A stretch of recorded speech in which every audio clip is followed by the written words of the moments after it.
pick coming to Toronto. This is going to take some time. I don't know exactly what's going to happen with the Dion Phaneufs or the Phil Kessels. They're not going anywhere at the deadline. I'm pretty sure about that.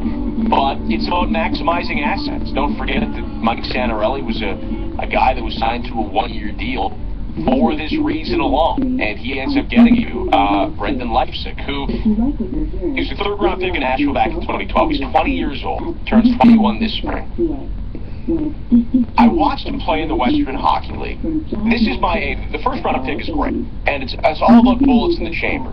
And it's easy to say, hey, the Leafs never draft well. You know what? Bad drafting teams all of a sudden draft a whole lot better when you get more cracks at it. That's for sure. Yeah, you can need a couple more darts to throw at the dartboard. But you look at Brendan Leipzig, and I thought the same way about him playing junior hockey, like almost exactly like I did with Brendan Gallagher of the Montreal Canadiens.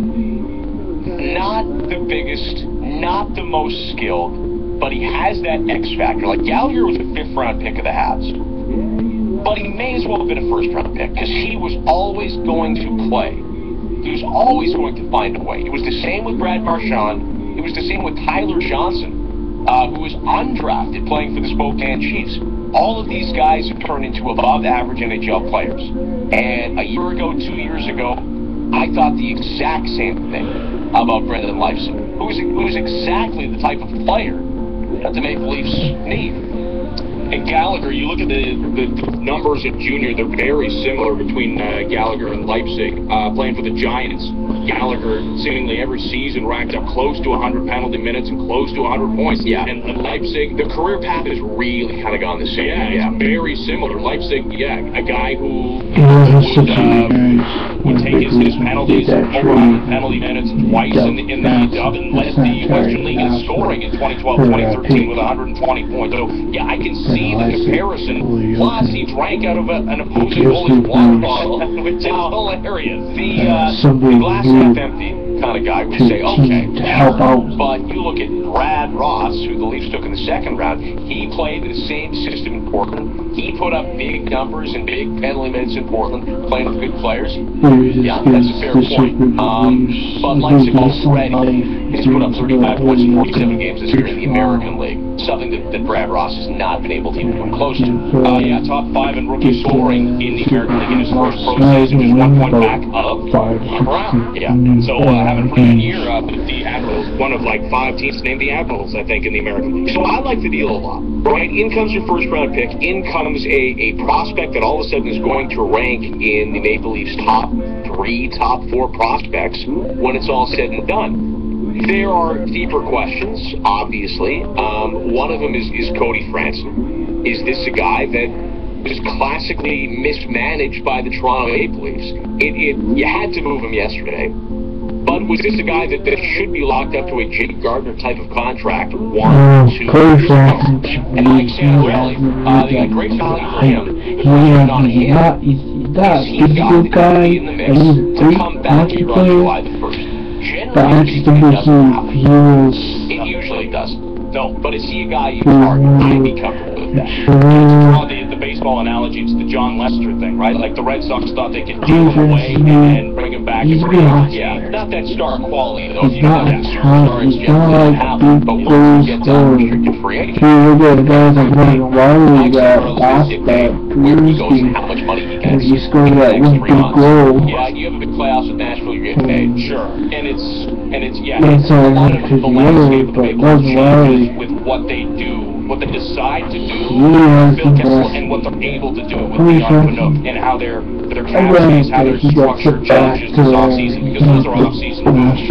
But originally, I would have thought, there's no chance that Cody Franson is coming back to this team. After talking to him yesterday, man, it really seems like this was kind of his dream landing place. And I know he's a BC guy, so maybe that plays into it, but I don't know, it didn't sound to me like he was putting it on when he talked to me on the radio yesterday and said, yeah, I'm very open to coming back here. It was a dream come true to play in Toronto. It is 10 after 6, so let's get you what else you need to know from a weekend. Ben Ennis has your Monday Morning Six Pack. This is your Monday Morning Six Pack.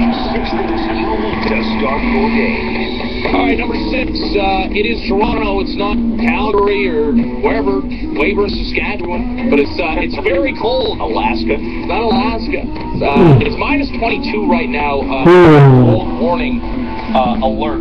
My dog needed a new coat. It was so cold. He looks so fresh and so cute. Number 5. It's Family Day as well. So happy Family Day to you and yours. That's why we're working today, because we don't have families to speak. That's very true. You have your dog with his new sweater. Yeah, so I digress. Yeah, my son. It's Family Day, so we got some afternoon hockey in the city. Connor McDavid, how about this? And his Erie Otters, if you like a little junior hockey in Mississauga playing the Steelheads. Don't 2 o'clock. Don't doubt the trout. Sure. Is that what they say? That's what they say. That's their hashtag. I've not been there since they became the Steelheads. Used to host the Mississauga St. Mike's Majors games on Rogers TV. But the Marlins, I digress. The Marlins also host. You talking about name dropper, job dropper. That's right. That's right. I used to host the Red Deer Rebels broadcast. Yeah. Did you get paid $50 a game? I doubt you did. Marlies host the Binghamton Senators. That goes 1 o'clock at the Air Canada Center today. Yeah. So there is hockey in the city. AHL hockey, NHL beer prices today at the ACC. I wonder if they do lower the beer prices. Don't worry on that. Number 4. Tough times for the New York Knicks. Carmelo Anthony did play in yesterday's All-Star game, but he's likely not going to shut it down, as there's really not much to play for New York. They're one of the worst teams in the NBA. Also, how do you play in the All-Star game and then shut it down? Yeah. What is wrong with this league? What is wrong with this player? It's not good off with this franchise. This is a guy who just signed an extension as well before this season. Speaking of extensions, Amari Stoudemire in 2010 signed a 5-year deal worth about $100 million. He's likely going to be bought out in the coming days. So yeah, the Knicks trying to just do kind of what the Maple Leafs are doing and strip it bare. So embarrassing. This is a sport. This is what drives me crazy. You put Sidney Crosby on the